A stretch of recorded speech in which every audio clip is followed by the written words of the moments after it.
Governor రాధాకృష్ణన్తో Revanth భేటీ, మంత్రివర్గ విస్తరణపై చర్చించిన CM.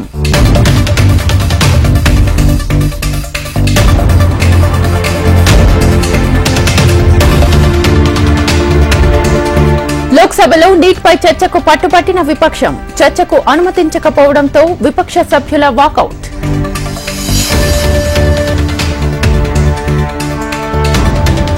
రాజ్యసభలో అధికార విపక్షాల మధ్య మాటల యుద్దం, ప్రధాని మోదీపై ఖర్గే విమర్శ, కాంగ్రెస్ పై తప్పుడు ప్రచారం చేశారన్న ఖర్గే.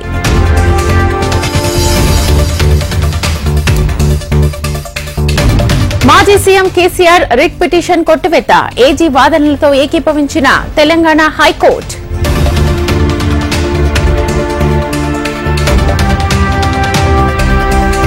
ఈ నెల 4న ఢిల్లీ వెళ్లనున్న ఏపీ సీఎం చంద్రబాబు, ప్రధాని మోదీ, నిర్మలా సీతారామన్తో భేటీ కానున్న ఏపీ సీఎం.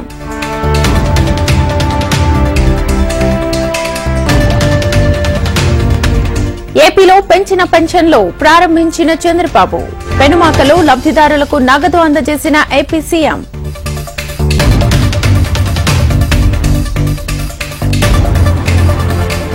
పిఠాపురంలో పవన్ కళ్యాణ్ తొలి పర్యటన, ఏ పార్టీ వారైనా pension అందుతుందన్న AP deputy CM.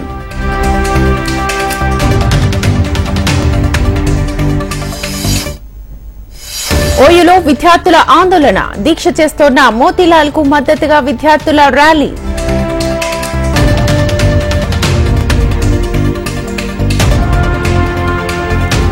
NEET UG అభ్యర్థుల ర్యాంకులు సవరించిన ఎన్టీఏ, ర్యాంకులు సవరించి ఫలితాలు ప్రకటించిన నేషనల్ టెస్టింగ్ ఏజెన్సీ.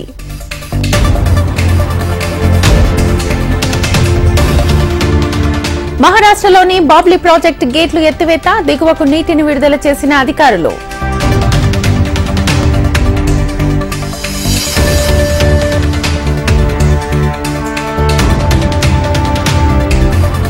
షాద్నగర్ లో ఆర్టీసీ కొత్త బస్సులు ప్రారంభం, 9 బస్సులను ప్రారంభించిన ఎమ్మెల్యే వీర్లపల్లి శంకర్.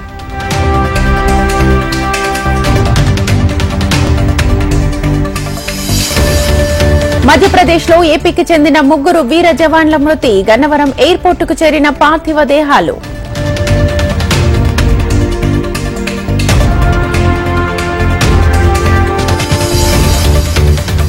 విశాఖ సిపిగా బాధ్యతలు స్వీకరించిన శంఖభద్ర బాగ్చి, అవినీతికి పాల్పడితే కఠిన చర్యలుంటాయన్న కొత్త కొత్వాల్.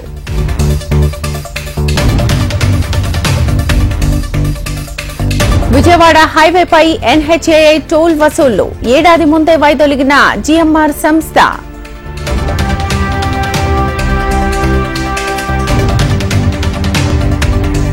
ఆంధ్ర యూనివర్సిటీలో పొలిటికల్ చిచ్చు, వీసీ రాజీనామాతో ముగింపు, దర్యాప్తునకు ఆదేశించిన ప్రభుత్వం.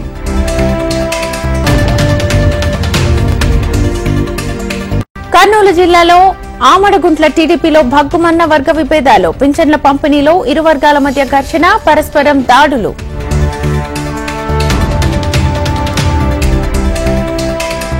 బంగాళాఖాతంలో కొనసాగుతోన్న ఉపరితల ఆవర్తనం, తెలుగు రాష్ట్రాల్లో విస్తారంగా కురుస్తోన్న వర్షాలు, మరో 2 రోజులు వర్షాలు. అసోంలో కురుస్తోన్న భారీ వర్షాలు, ఉప్పొంగిన బ్రహ్మపుత్ర నది, డేంజర్ లెవెల్ దాటిన నీటి మట్టం.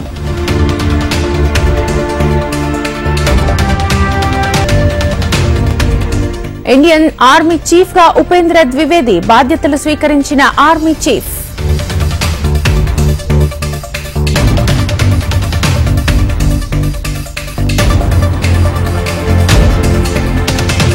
అమర్నాథ్ యాత్రకు పోటెత్తిన భక్తులు, శ్రీనగర్ బేస్ క్యాంప్ వద్ద నుంచి బయలుదేరిన యాత్రికులు.